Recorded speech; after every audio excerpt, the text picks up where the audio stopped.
Here we go. Hello, everybody, and welcome to the Shift Book Club. I'm Sam Baker, and I'm delighted to be here with Erin Somers, author of this month's book club pick, The 10-Year Affair. Just in case you don't know what it looks like, there it is, looking lovely. Erin is a reporter and news editor whose writing has appeared in the New Yorker, New York Times, New York Magazine, The Atlantic, GQ, Esquire, loads more. And The 10-Year Affair is her second novel. Her first, Stay Up sorry, I've lost my script because I had to let someone in. Stay Up with Hugo Best was a Vogue Best Book of the Year 2019. In the 10-year affair, Cora and Sam meet at a baby group in a small town in the Hudson Valley where both have decamped with their young families. The mutual attraction is undeniable, but neither is the type to cheat, so they don't. We'll talk about what the type to cheat is in a minute. But in Cora's head, she and Sam start an affair. Our very own book club alumnus, Catherine Newman, who we love Catherine Newman, said she devoured it and it was completely exhilarating. New York Magazine described it as Madame Bovary in the Hudson Valley, while in The Guardian, Dina Nieri called it the midlife adultery story our entire generation deserves. Take that anywhere you like, I think. Uh, the 10-Year Affair was named the best book of the year because it was published in the States last fall by NPR, New Yorker, Harper's Bazaar, Wall Street Journal, Elle, Literary Hub, and Esquire, and was the New York Times Editor's Choice. As usual, if you're here with us now watching this live, post your questions and comments as you go. Whenever you think of them. And Erin and I will discuss them as they come up rather than like waiting to the end and doing that whole thing. I know a couple of you haven't finished it. I think a couple. I don't know if Zoe is here. We'll do our best to avoid spoilering. But if you haven't finished it yet, just drop a note in the chat box. Thank you so much, Erin, for joining us. It's lovely to have you here. Thank you for having me, and thank you all for coming out tonight. I'm like so excited to talk to you. Well, I was just about to have the audacity to moan about the storm because the cat flap is flapping wildly. And I realized, of course, that Erin's in upstate New York and up to her neck in snow. And that snow glow, that gorgeous light you can see is snow glow. That's reflected light off the roof outside my window. I'm on the third floor of my house, and there's like a snowy roof that's acting as a bounce card and sort of eliminating all my wrinkles. So thank you, It's, Snow. it's working, it's great. So let's start with the 10-year affair started life as a short story, didn't it? It's So like, yeah. Oh, you got. no, go on. No, so I was just going to say, tell us about the genesis of that. Sure. So, I guess the original spark came from I was the first person among all my friends to have a baby. I lived back in Brooklyn then, and I was young by New York standards. I was 29 when I got pregnant, and then I was 30 when I had my baby. And that's like scandalously young for New York, where everybody Yeah. probably probably London too, in sort of like metropolitan areas, people are waiting longer. And I was just like way earlier, a decade earlier than all my friends. And I was super lonely. And I was like, I have to go out and make some mom friends, or I'm going to go crazy. I'm not going to be able to do this alone. Like, I need some friends. So I went to one of these baby groups. It was in the back of a children's clothing store.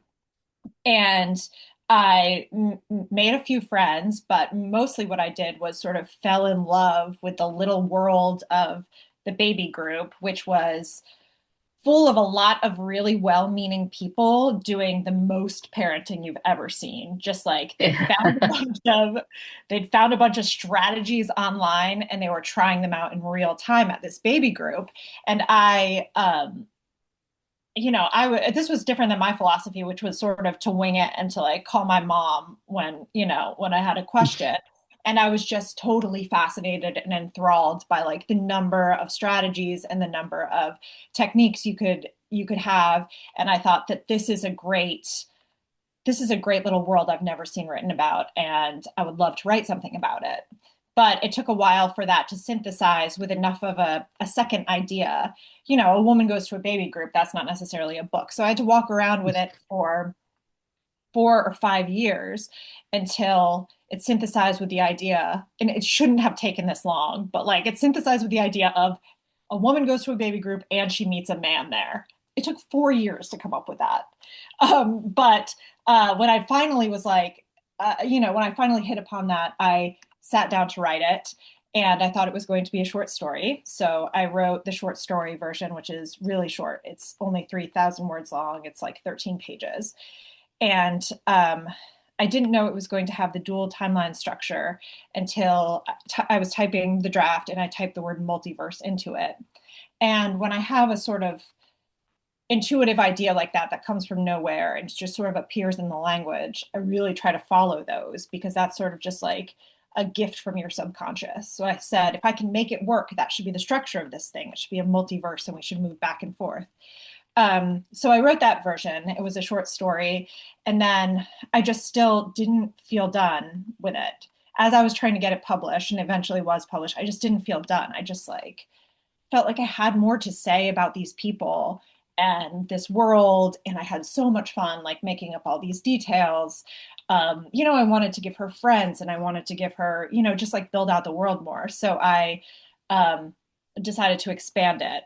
And in the meantime, the short story had this like great little life where a Mm. lot of people found it, a lot of people read it, which is kind of the dream. It's like a lot of short stories you publish them and then the word doesn't really get out. They kind of sink into obscurity and it's so rare that something hits.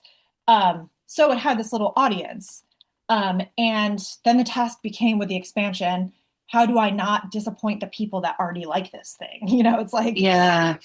people already connected with it. So I had to try really hard to stay true to the spirit of it, stay true to the humor and the voice, and just like be really faithful to that thing about it that people liked.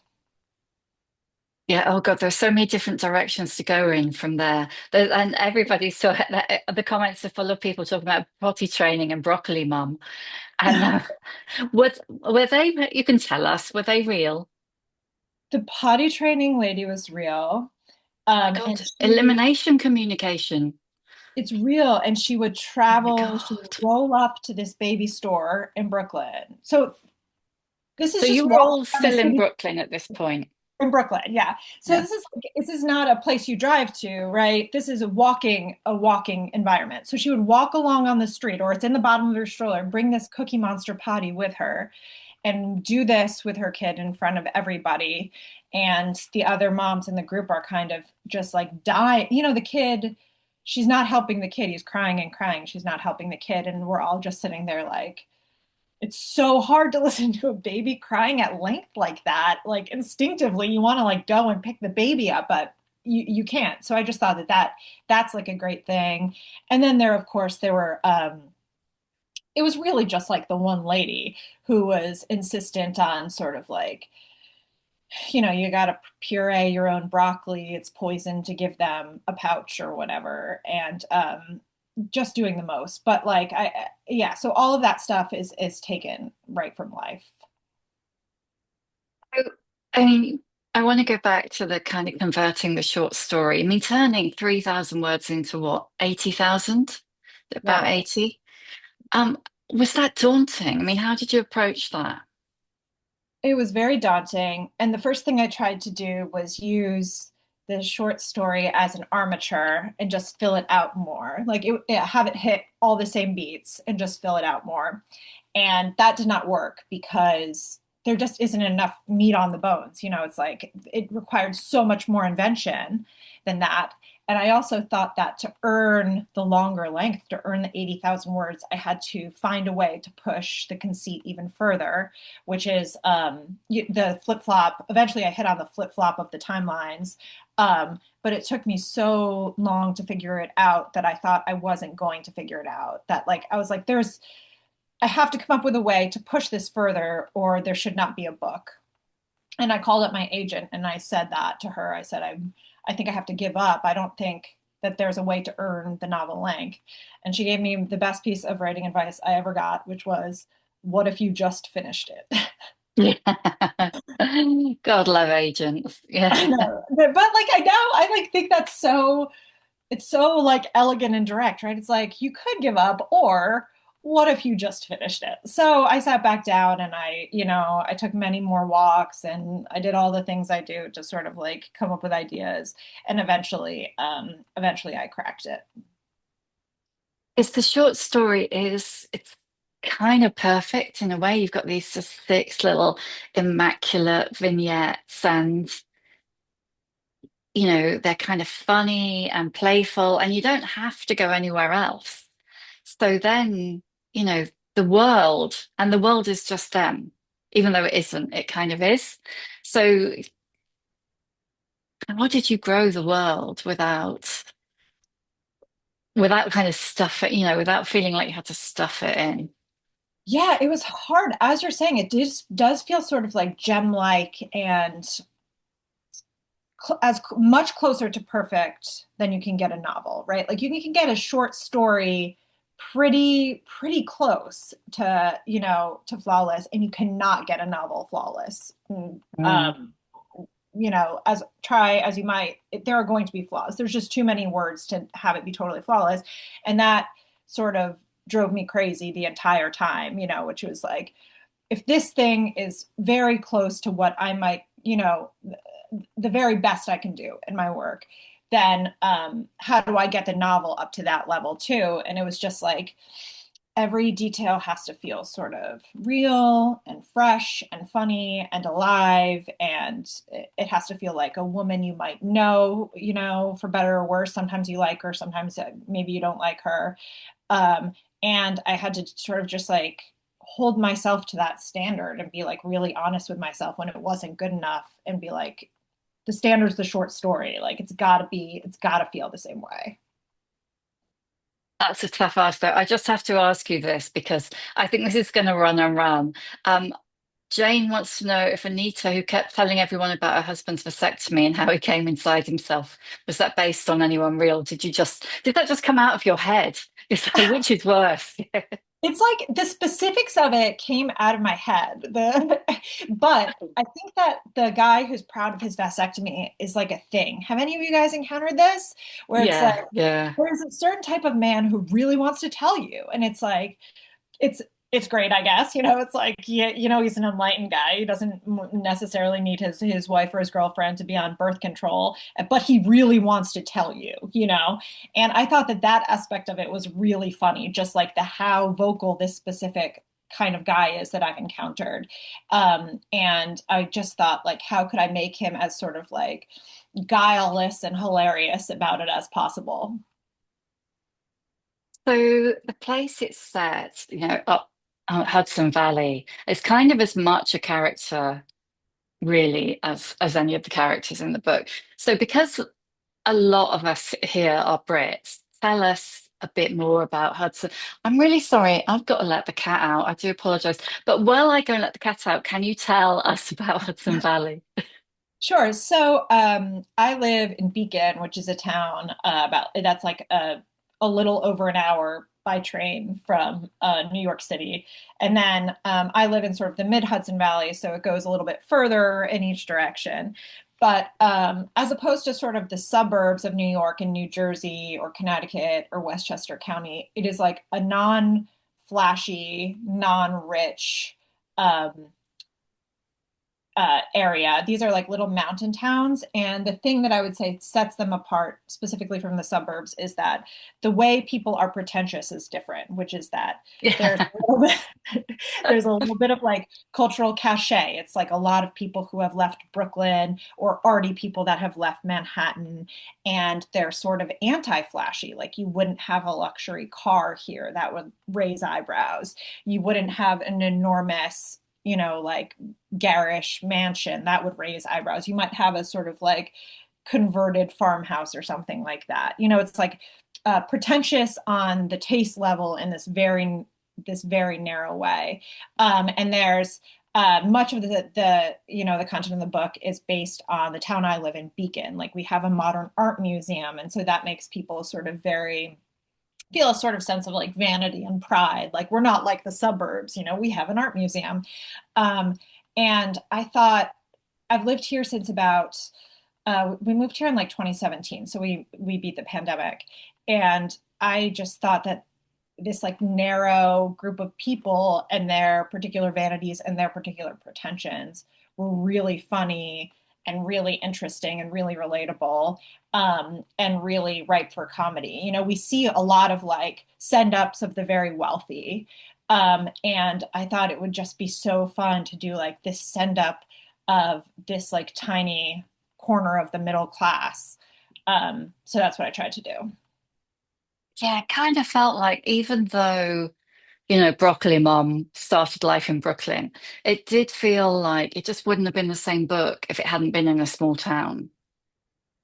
The small town is so great too. Like I love to just do world building and sort of like reuse landmarks, like make it so the reader sort of recognizes the waterfall, like almost knows the landscape.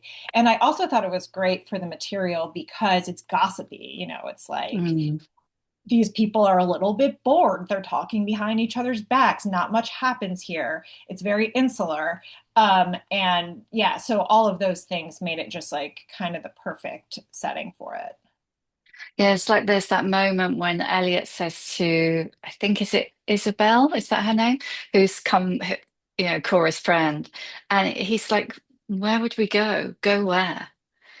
And I think that, that could only, anybody who's ever lived in a small town is like, yeah, exactly that. Where are we going to go?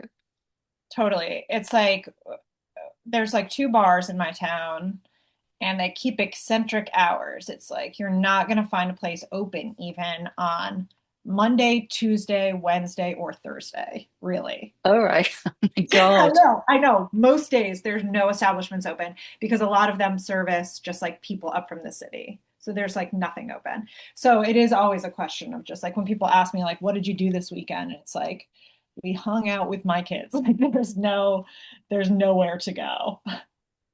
That's a combination, isn't it, of living in a small town, but also I remember when I first met my partner, and he's a bit older than me, and I was, when you're in your 20s and you're like, what are you doing at the weekend? And you reel off this whole, and maybe you still do this in your 40s and 50s if you're not me, but you reel off this whole list of things you're doing at the weekend, and then, scroll forward 10, 15 years, and you're like, yeah, like hanging out. That's what you do when you hit that life stage. There's like, that's it. Yeah, totally. I'm like watching a movie. I don't know. That's as exciting as it's gonna get. So there's lots of chat about the strands the timelines that you've touched on, and the kind of, I think multiverse is a really good way of putting it, isn't it? Because it's not two timelines, is it? I mean, did you dabble with that, you know, having two parallel timelines? I mean, thank God you didn't do it, but did you try that? Yeah, I tried every iteration of this you can imagine. And what I found is it worked best the way it is, which is that it's explicit that only one of these things is happening. You know, it's like you know from the beginning that she's imagining one of these things. And then towards the end, it gets a little bit muddled as things begin to Mhm. slide.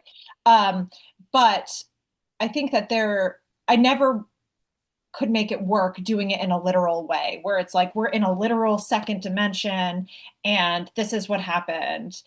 um for starters, I just like came up against structural issues, like technical issues, which is like how do you do that, right? Like you do in thinking through how you mechanically write it. It's like one chapter in one world, one chapter in the next world, or you do one book that's like the whole version of it, like one half of the book, and then the second half is the other version. And I couldn't make that live. You know, I couldn't find the Mm. structural solution to that. So eventually it led me back to we know this is imagined, and we sort of dip in and out. Yeah, because I mean, a lot of books do have two timelines, and they literally are, 1974, 1984, like back to 1974. But then you do inevitably, not always, but sometimes feel like, yeah, but you didn't really have anything to say in 1984 for that chapter, but you did it anyway because you have to have alternate chapters, and yeah. I often feel that way when I'm reading that alternate structure where I'm like, bring me back to the one I was interested in. Like that's enough of, Yes. of this side. I have Yeah, totally done that thing where, you finish 1974 for the sake of argument, or real life or imaginary life. And then because you're actually really into that timeline, just nip forward a couple of chapters to get to the timeline you're into again. So yeah, totally. totally. Um, so how did you bring that imaginary world of hers to life? Because there's a couple of really interesting comments. Like Vicky is saying that she loved the way that Cora just slipped in and out of the other world. It felt almost teenage, when which is another time in life when you're dreaming of getting out, that kind of a survival mechanism from small town boredom or toddler boredom or whatever. And Amy said that she told a friend about it. And she said, "Oh, I live in that world, having a different life with someone else every day." It's like, whoa. Yeah. I mean, the way I thought about it that was helpful to me when I was writing about it was like, this is a way of making literal her internal monologue. So it's like everything that she's thinking and feeling in the moment I like turn it into a little story, instead of writing, she felt like she wanted to get out of there or whatever. She wished she was with Sam. It was like, okay, take all of those, thoughts that she's having and make up a little story to tell it, in a like funny, sexy way where it shows that she like wants to escape. So that's how I thought about it. But something interesting about the teenage comment is I spoke to another book club a couple weeks ago, and this also came up there. And like what I love about that comparison is sort of like something has changed about adulthood, I think, since in the past, let's say 50 years, where it's like there isn't a real feeling of being an adult. There's sort of like there's perpetual youth now where like none of us, or maybe it's always been this way. It's like no one ever feels like they've fully arrived at adulthood. I don't think anymore. It's kind of like who's in charge? Oh, wait, me? Like I'm the adult. Um, so I think that that is sort of the kind of thing I was getting at too, is just sort of like this sort of like the perpetual internal adolescence, where you never feel like you feel like you're faking it, for the outside world, and you're still sort of like this anarchic young person inside. And you're the mom now. So, you're the grown, like you say, you're the grown up, you're the one who's being relied on for everything. And yet, help. It's like we were saying before I let everybody in about the kind of rise of novels uh, that allow that feed on women's interiority and say out loud the things that we maybe have not felt able to say out loud, like All Fours, for instance. I mean, this it feels to me like this does a similar thing, but just for a slightly different age group.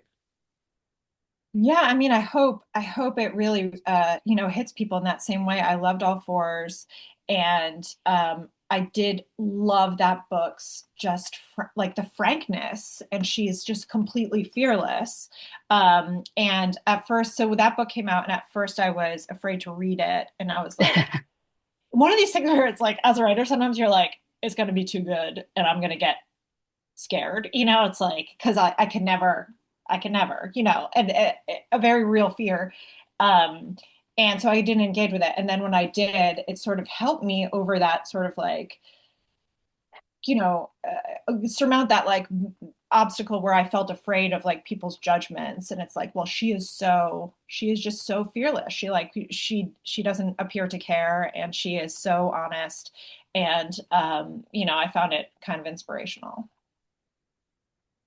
Yeah, it's interesting, isn't it? Because I think that just thinking about when she came on the podcast, I think she does care. I think she cares and she's scared, but she does it anyway. That's good. It's good to hear that I'm not the only one who's good. Um, There was a but question sorry, there was a question a little bit earlier that I'm not sure if I can find it now because there's so much action going on in the chat.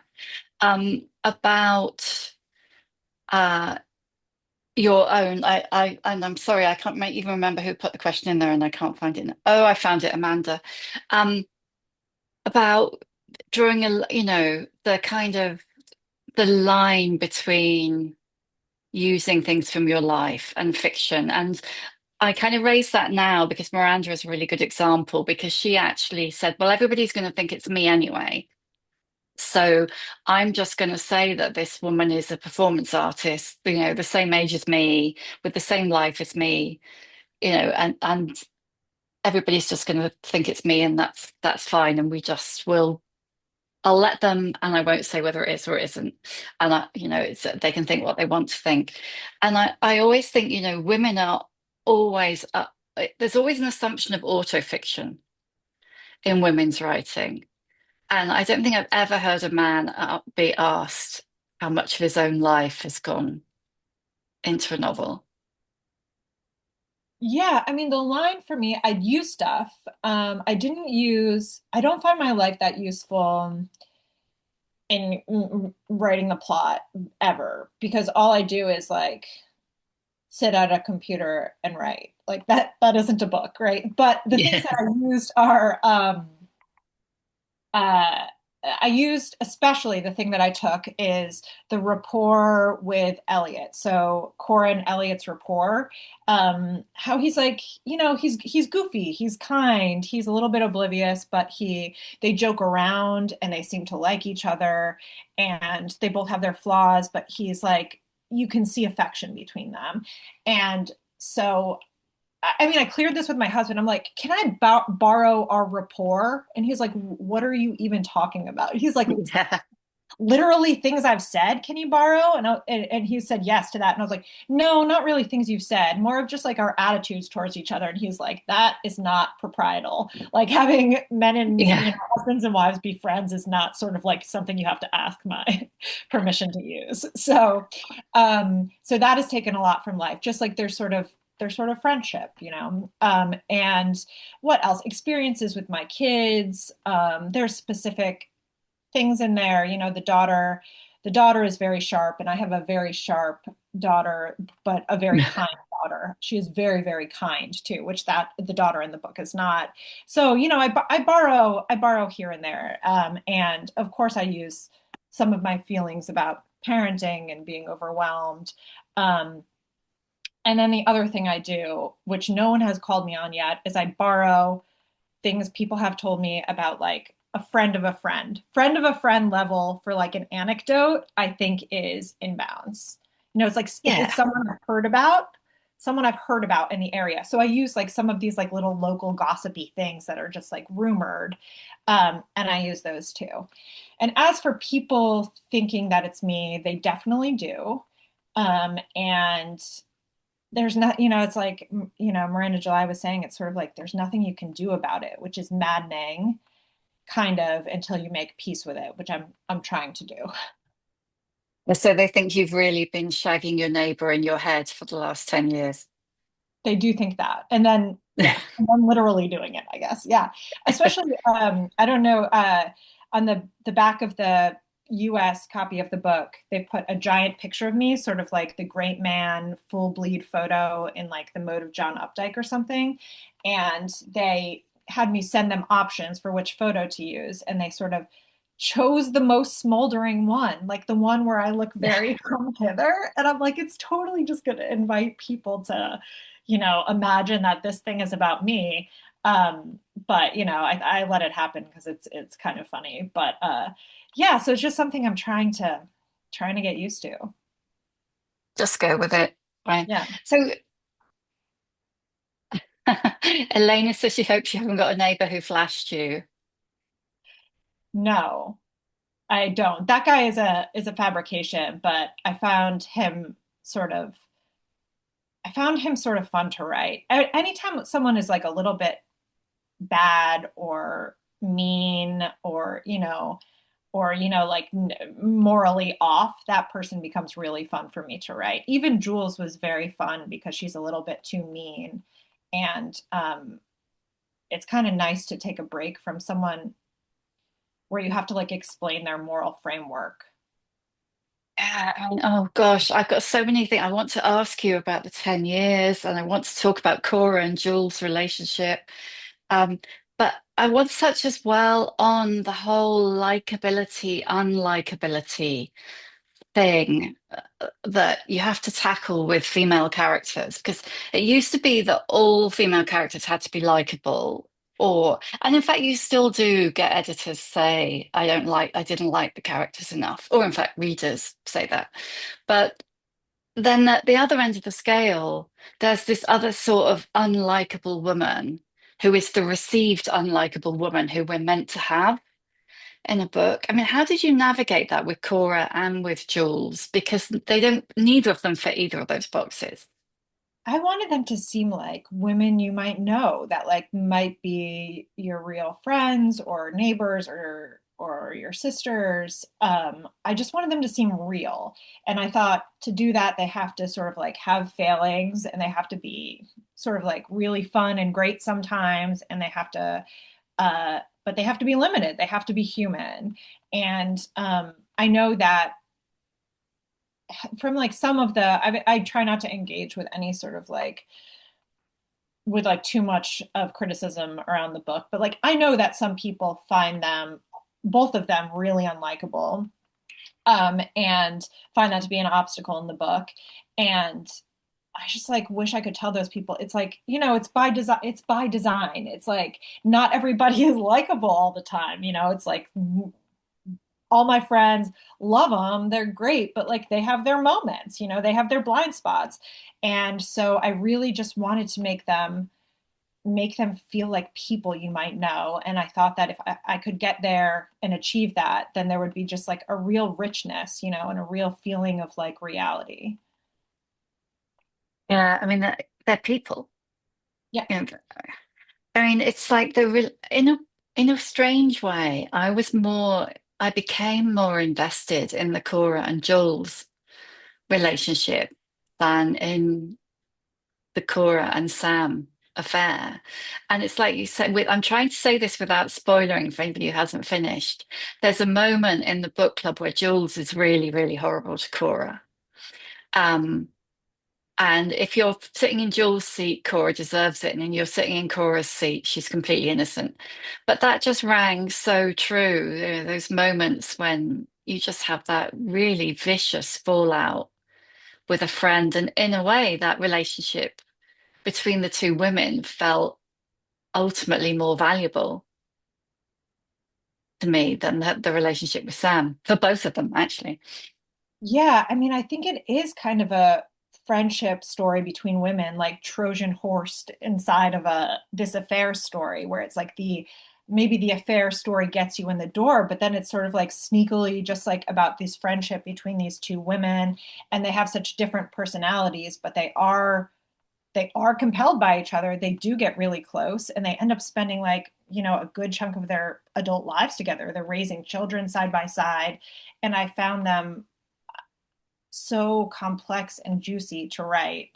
And I loved, yeah, I just like loved writing Jules. I have a couple of, I'm not like this, but I'm one of four girls, and a couple of my sisters are very type A women, very career driven. And so they're sort of like the women who want to compete, and I'm the woman who wants to lie down in the middle of the road and let traffic run over me as I like write in the book.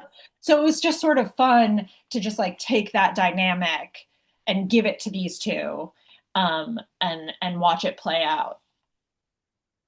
And then you've kind of also got that interesting dynamic with Cora's mum, who also seems more type A than Cora. Oh yeah. Well, I borrowed her from my mom. That I did use. I'll tell you there's something specific. The part where she talks about how the mom always tells her she looks tired. I feel like this is such a mom thing. I included that in the book to try to get my mother to stop telling me I look tired. Like I was like, this is a directive. Like it's like my mom was supposed to see it and be like, oh, the mom in the book does that and it's not so flattering. But my mom did not remark on the mother. So I felt No, um oblivious. oblivious. But I do feel that that is a relatable baby boomer type mom. Like, Mm. in my mom's generation, my mom included, it's, women who've had to fight really, really hard and sort of can't turn it off. And I sort of find it admirable, and also it like makes me a little bit sad. It's like my mom's out there still, like she's still like trying so hard, and it's just like she'll never let herself off the hook just because she's gotten so accustomed to fighting, because she was like the world was not set up for her success. So I have a lot of compassion for the mother too. I mean, it's interesting. Earlier, you just made a passing comment about how the affair is almost the gateway into the book. And I was just like quickly scrolling through my notes, and I realized that I've got hardly any questions about the affair. All my notes are about how it's kind of more of a story of a marriage than the story of the affair. It's, about what it's like to be a millennial approaching middle age in the world right now, about class and money. Um, and it's just so interesting because I hadn't even thought about the fact that I hadn't really thought about the affair when I was, going back over the novel. Yeah, I think that's exactly right. I mean, it's sort of the hook, but then it's like all I really wanted to do was write a comedy of manners. The stuff that I really like to read is just like Jane Austen, it's Edith Wharton, it's just these like really close examinations of how people live and sort of like their social interactions. And so it's really that, with just like the affair providing the structure for the book. So I want to talk a bit about time. Amy has made an observation about the role of time and what time does to situations and people and our relationships with them and our sense of self. But so let's go back to why 10 years to start with? I was I chose that. Well, I wanted it to be a sizable chunk of time, and the 10-year affair just like sounded so good to me, right? Like Yeah, it does. that Yeah. phrase just sounds like something, and I was like, so the language and how good it sounded sort of like informed that decision, where it's like that just sounds good. It's so clean, the 10-year affair, and it sounds so like classic. So that was part of it, and then in thinking through why I liked it. So often a decision will come to me and it'll be like intuitive on the language level. And then I have to sort of like retroactively think through what it is, try to pinpoint what it is I like about it. And I think that what I settled on here is that from the ages of 30 to 40 was not a time period I had read that much about in novels about women's lives. You sort of get a typical age group is sort of like around, like around the question of marriage. So a little bit younger than that, or like people in their early 30s, or people, if you're looking at sort of a Sally Rooney novel, it's like people in their 20s or late 20s or whatever. And I thought, I haven't seen that much that examines early middle age, the beginning of middle age after you've made some of those big decisions. I'm going to get married, I'm going to have kids, and you're sort of settled. Nothing I'd read had really spoke to that in like a funny, raw way. And so I thought that it would be interesting to try to tackle that. And it's such a big span, isn't it, in life experience, because you go from the real weeds of parenthood, the kind of there is nothing else in life except for keeping this thing alive, through to, having a acerbic, scathing teenage daughter and being, at the cusp of middle age. Yeah, there is a lot of change, and the change is sort of not necessarily observable. It's like very internal, right? It's like your relationship to parenting changes completely because it's not an emergency anymore. But as you were saying, now someone is being mean to you, and that's like Yeah. it's a whole set of problems, which I've tried to preempt by like making my daughter pinky swear she's not going to be mean to me when she's a teenager, and we'll see how that holds up. But Yeah, I think that there is, especially all of that stuff affects your relationship to yourself. It's like now that I'm not in panic mode with young children, with toddlers, and I'm not sort of giving all of my energy to that, who am I? You sort of have to rediscover who you are moving into the next phase of your life, and that can be really scary. Yeah, I mean, Vicky has said that her life felt on pause until Elliot felt better as well. Was that intentional, or did that kind of just come? Um, yeah, it was intentional. I wanted to give him back a little bit of I wanted to redeem him a little bit and make it known that he was like a less oblivious than perhaps the reader has been led to believe and knew a little bit more than the reader's been led to believe. And I think part of that is again because I was like using my rapport with my husband where it's like I just feel affection for this guy and I sort of Mm. I personally felt an attachment and sort of uh wanted to see some kind of like resolution there before it felt complete. And I thought, there's such sharpness elsewhere in the book and such and there's sarcasm. And I thought that there should be sort of like tenderness in that resolution. It's like perhaps the most important relationship in the novel. And we should really just feel, I don't know, we should sort of just like feel their love in the way that is resolved. Yeah, it's some. I'm sorry, I just lost someone's thread again. I mean, as Laurie said, after a while, Sam is just another dude. And I really agree with that. I really kind of lost the love for Sam. I couldn't tell you at one point, but I think that never happens with Elliot. You do, so maybe it is partly because you were using your affection for your own husband in drawing Elliot, but I definitely feel that that relationship, the Elliot-Cora relationship, really recognizable. It feels really recognizable, like the kind of ups and downs of a longer term relationship. Yeah, I hope it feels that way. It was really important to me. And it also sort of, when I got, when the book was finished and I sort of reread it, they make you reread it hundreds of times to your Yeah. notification. But like, I was sort of surprised even to find that it's sort of just like in the end a celebration of marriage even like unexpectedly even to me that it's sort of like it comes down in favor of just like loving someone for a long time and sort of like weathering things and it's sort of an appreciation of small domestic moments and that really surprised me. Yeah, you are really you're really excellent on the kind of the mundanity of life, all those kind of like boring domestic, yeah, the small domestic moments, the things that all those tiny little things that ultimately do make up a life, I guess.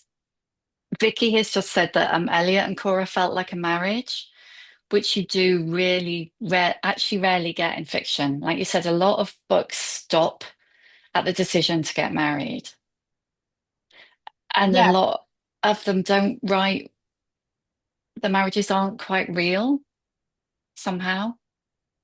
I'm not saying not all books, but you know what I mean. I agree. And I think that's sort of what we also see in like an affair novel or a novel about like the unraveling of a marriage is that the guy the guy sucks. He is a jerk. And even if he's not the one who cheated, he's just sort of, they're often painted as very two-dimensional, the men. And that just isn't my experience in like knowing in the marriages. I know my friends' marriages and my sister's marriage and my parents' marriage. It's like those people are obviously fully human and sympathetic. And men are sympathetic in many ways, is what I'm saying. Um, but Radical. yeah. Um, no, but I just, it's just it was really important for all the characters throughout to just it should feel really real and it should be really really complex because you like these people at the same time that you're seeing their flaws. Earlier, somebody asked a question that I forgot to ask, which was that um, were you at any point rooting for the affair? Yeah, I had to be. I had to be. It's funny. I tried to write a version. I've told you I've written every version of this thing, and I tried a version where nobody has sex, zero, zero sex, and it just was completely. It was completely slack. And my agent again was like, "Are you insane?" Yeah, And put some more sex in, Aaron. Yeah. he did. They had to tell me that several times. My agent did, and my editor, where they were like, "More sex, more sex, more sex." Um, and I forgot where I was going with this. Oh, was I rooting for it? Yeah, and it's like you sort of have to like to sort of um, get there, get the story there. You have to believe it your own, you have to believe it yourself, or I find I do. So it's like to make the reader sort of like root for it in spite of themselves at the beginning anyway. It's like you kind of as the writer have to get yourself to the place where you're sort of rooting for it. Otherwise, you don't sell it. So, yeah, I was like, I made him charming up front and I made him sort of good looking and he is different than her husband in these like very small ways. And so I was rooting for it. But then, of course, I have to sort of like, I had to sour it a little bit. And then I hopefully have the same reaction throughout as the reader, where it's like I start out liking these two together and then you sort of like become disenchanted. Yeah, like Laurie said, just another dude. Yeah. We haven't talked about humor at all, and it is really, really funny. Tell me about the mushroom. Okay, the mushroom was originally an ant problem. So it was like a persistent Oh, the ant mushroom's problem. funnier, totally. Well, right. So like that's how I found it is sort of once I make one of these decisions, then it's like there's little details like that. And I shop around for the funniest version of the thing where it's like ant problem isn't doing it. Its ants are not that loaded metaphorically. It's not as surprising or disgusting to see an ant. So it's like then I go fishing for what could it be? Like, what's disgusting? And in my childhood home, we had the mushroom issue for like a little bit. I don't remember how my Oh, parents solved it. wow. Oh my God. Yeah. And so mushroom fully growing out of the wall and it would appear randomly. And I don't remember. It wasn't forever, so they did something, but it's like I wasn't that like tapped into like what the mushroom solution was. Um, but yeah, finally I hit on that and it was like this feels so not just funnier, but it sort of like speaks to the quiet, fissure in the marriage or whatever that keeps reappearing. Yeah, it's just so out and out funny, the mushroom. And everybody's got one of those kind of like horror stories to damp that won't go away or whatever. But the mushroom is just so physical. So physical, so revolting. And then it just pops up with Opal screaming from upstairs, the mushroom is back. Like yeah, I had a lot of fun.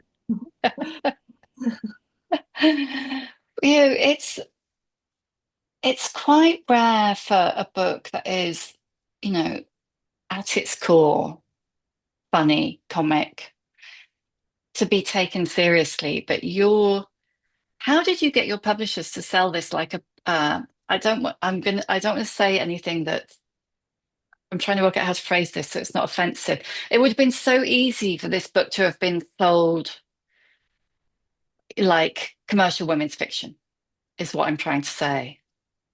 So did you go through that with your publishers where they just wanted to make it pink? A little bit. I had to push back on the cover.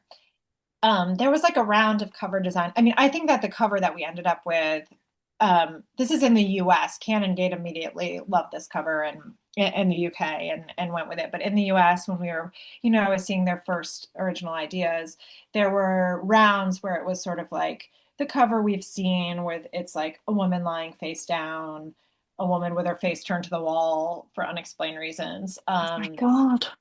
Yeah, I know. I think that it's like those books must. must sell, right? Otherwise they wouldn't do it. Or it's like I don't really know. But I was like, I kind of vetoed and I was like, maybe what if we did something sort of like classic looking, and I sent sort of like references that were like John Updike and all these like mid-century guys and Philip Roth. Like, what if we gave it a serif font? What if we had some negative space? What if it was like cream colored instead of pink or purple? And gradually we got there, and I'm really thrilled with it. But yeah, I mean, I think they do try it, but you have to just sort of assert yourself. I'm not super comfortable doing that, but it was like it's so important.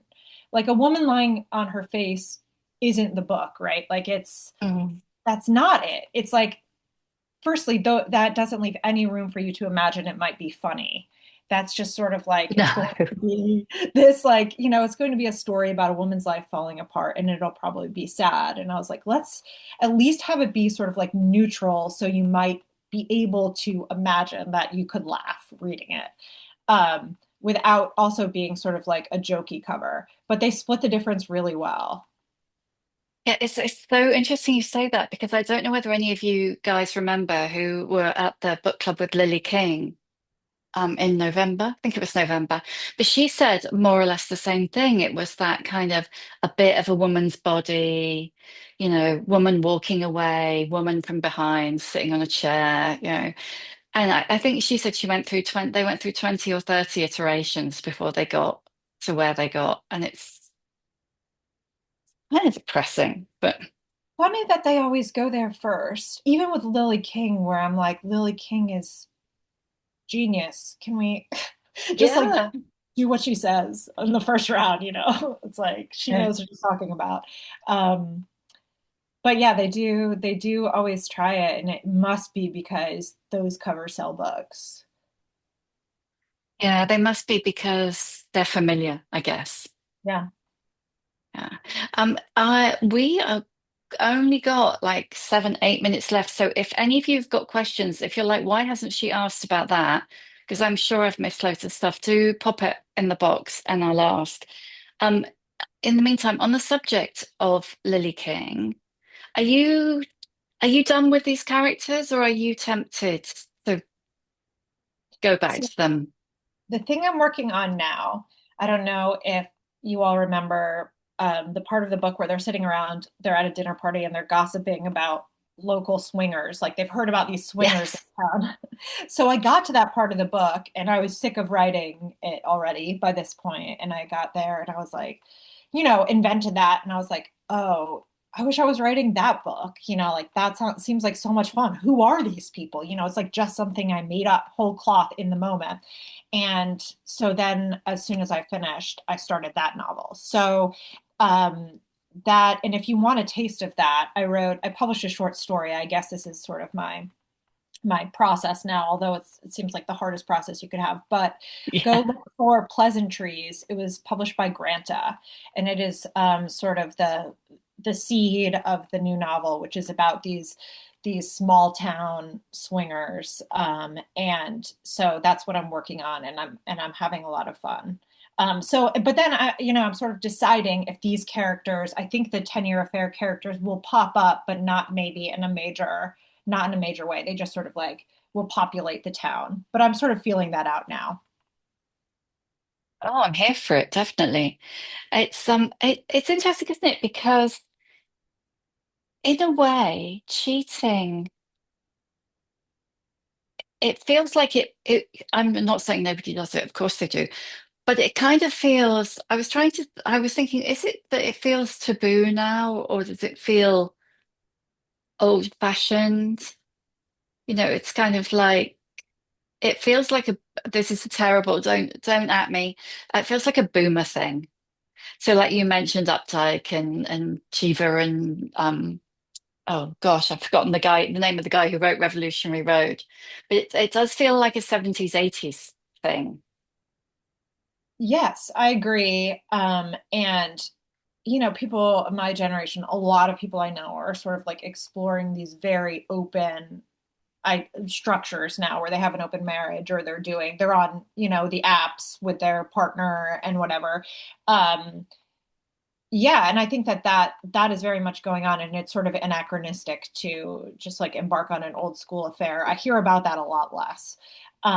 So yeah, the new book is sort of about these, people who are trying the open thing.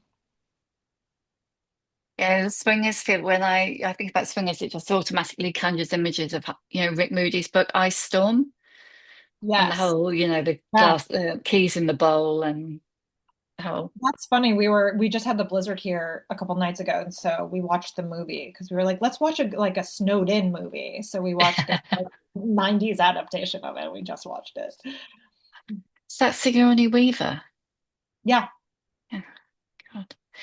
I'm just seeing if there's anything like absolutely crucial that I haven't asked. Anybody got anything they need to know from Erin? I mean, there's a million. Oh God, sorry. It says yes, there are 8 messages. Jane wants to know how many versions you wrote. From start to finish, I mean, I did 3 big drafts, and then after that, I did revisions trying different things, probably five versions, and then I continued to refine. And then it's like I would still be refining to this day if there hadn't been a deadline. Laurie has said about the tension of the book club meeting, and that book club really made me laugh. I mean, like, I'm sorry, guys, I might make you read Master and Margarita. Like, I mean, great book, but Yeah, it just is like I was trying to think of like that's another example of just like road testing what is the funniest idea here. And I don't know what it is, but that's like a completely weird that is a weird choice for a book club, right? Like I would never just like not so much fun, not juicy in the right way. Great book, but not what you would suggest. And so I had a lot of fun sort of picking like what is the one classic that they would sort of bristle at. And that's what I landed on. yeah, something Russian. It Yeah. doesn't float over. So Amy has asked, excellent. She says it's a terrible question, but I think it's an excellent question. So she did keep thinking that if had been able to get it up, would Cora have even gone there? Maybe not. I mean, I think that was definitely part of it is that they're still, I mean, she's not being fulfilled and it's kind of driving her crazy. It's like they are not having sex. But on the other hand, a lot of it is sort of like this emotional longing she feels, for something, just something to happen to her that's, a break from her regular life, some escape. So, this isn't a good answer, but it's like maybe and maybe not. Oh, we are out of time. Erin, would you mind if I just steal a minute to do a little bit of book club business? Oh yeah, sure. So, I don't know whether you guys remember, but this time last year, we did night watching, which was really, really scary. And I think, Vicky, I think you didn't read it because it was too scary. Anyway, she has just been in touch and she wants you to know that it's being made into a film starring Mila Kunis. So go, Tracy. And then, much more importantly to you guys, is next month's book club. As usual, you can jump the queue if you email me after the book club. It's Mrs. Piercy by Lottie Mogak. It's completely different to the 10-year affair. It's based on a true Victorian true crime. And Mrs. Piercy, who's the person who committed the crime, actually lived in Lottie's grandmother's house. I think that's right. Could be wrong. Anyway, it's really, really fascinating, completely different. So email me afterwards. Thank you, Erin, for sitting there through that. Um, Erin, thank you so much. It's been really lovely to chat to you. And yeah, thank you. And I really hope it continues, its long tail continues to grow. I'm sure it will. Thank you so much, and thank you all so much and so sincerely for reading. It like really means a lot to me. Thank you. Good night, Erin. Good night, everybody.